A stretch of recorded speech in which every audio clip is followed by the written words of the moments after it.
зв'язку.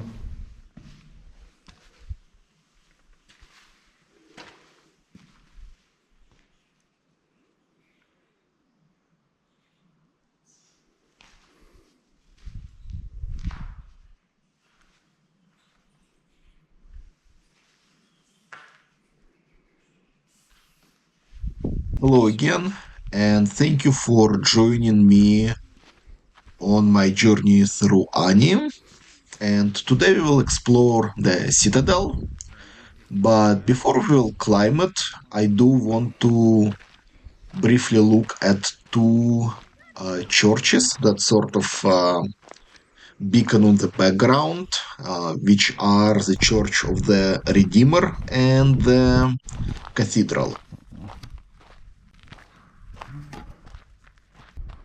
Church of the Redeemer is a circular designed half-collapsed church. It was built in year 1035 and allegedly contained a small fragment of Jesus' cross, which was brought to Ani from Constantinople. Unfortunately, half of the church collapsed in 1957 following an earthquake. This cathedral was completed in early 11th century by the architect Tardat, the same one who designed King Gagik's church from an earlier video.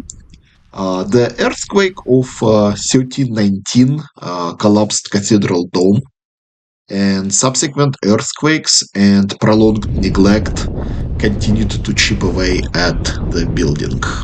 Both the cathedral and the Church of the Redeemer were undergoing much needed restoration works when I visited, and therefore I was unable to closely approach them or go inside. They will be visited on the subsequent trip to Ani. The path from the miniature mosque leads us to the Citadel Hill. The citadel is also referred to as an inner fortress or Mijanberd, as would say in Armenian.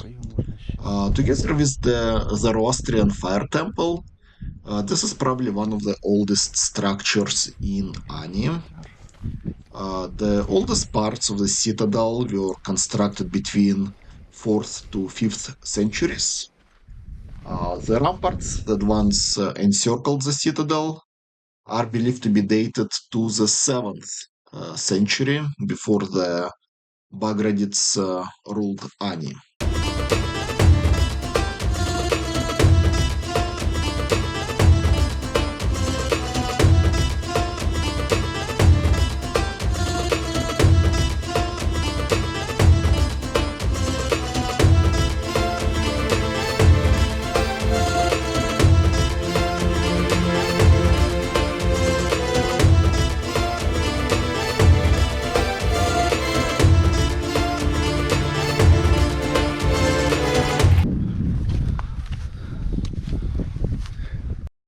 The subsequent rulers of Ani would add to the citadel and reinforce its defensive elements. For instance, the entrance to the citadel is dated to the Shaddadid rule from the 11th to late 12th centuries.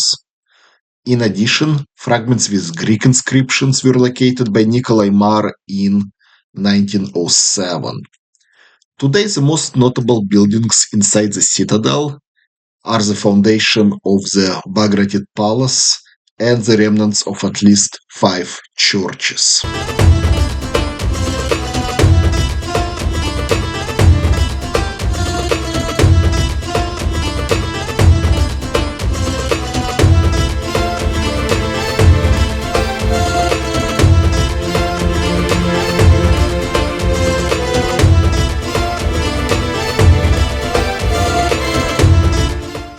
These scattered foundations on top of the Citadel Hill are remnants of Bagratid Palace.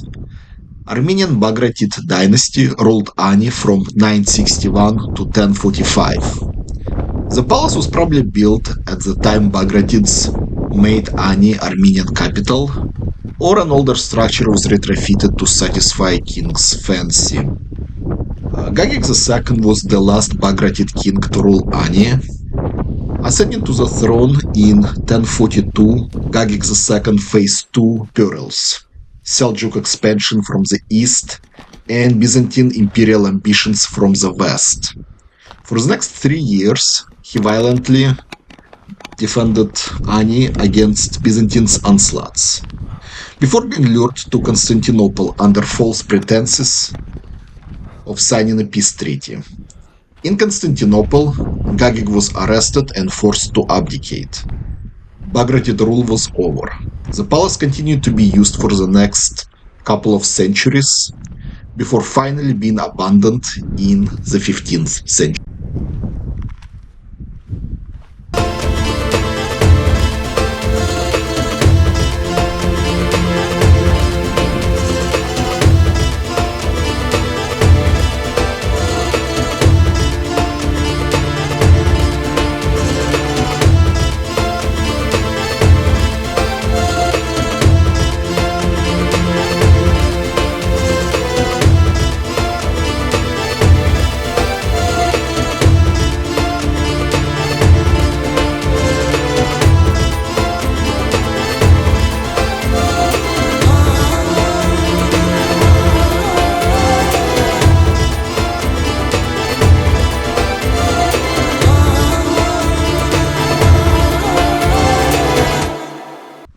Adjacent to the foundation of the palace stands the wall of the Citadel church. Nikolai Marr believed it to be the oldest surviving church in Ani.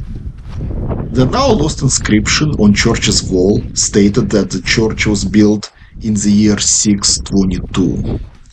During Marr's work in Ani, the Citadel church remained somewhat intact, yet the church, but the piece of its northern wall, completely collapsed in 1966.